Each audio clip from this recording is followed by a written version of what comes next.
Afghanistan now, and some recent changes to Canadian military equipment, which have led to a remarkable improvement in soldiers' safety.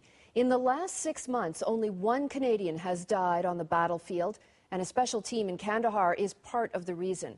The CBC's Peter Ackman reports.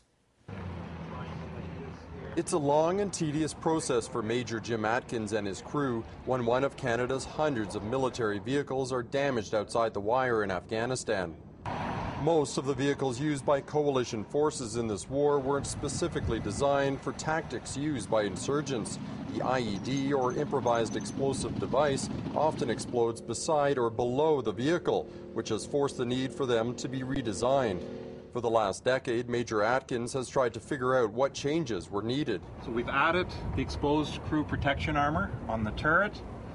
There's also armor, and it's very important we overlap. So we've overlapped now, and we've come into all the wheel well, and we've added a belly kit. Upgrades that cost more than $48 million. Despite that, Atkins still looks at every damaged vehicle that comes in, whether it's been pierced by a bullet or blown open by an IED, hoping to find other weaknesses before the insurgents do. Those that are attacking us and the threats are probably adapting quicker than we can do the protection.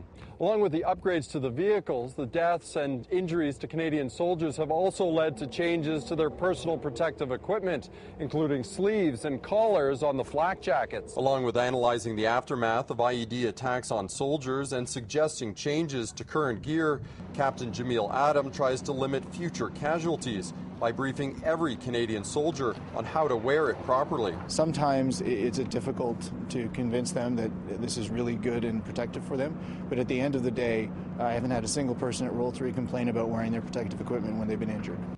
Even as Canadian combat troops prepare to pull out of Afghanistan, new top-secret additions of armored vehicles and protective gear are being developed. As it's expected, Canada will have a presence in this country for years to come. Peter Ackman, CBC News, Kandahar.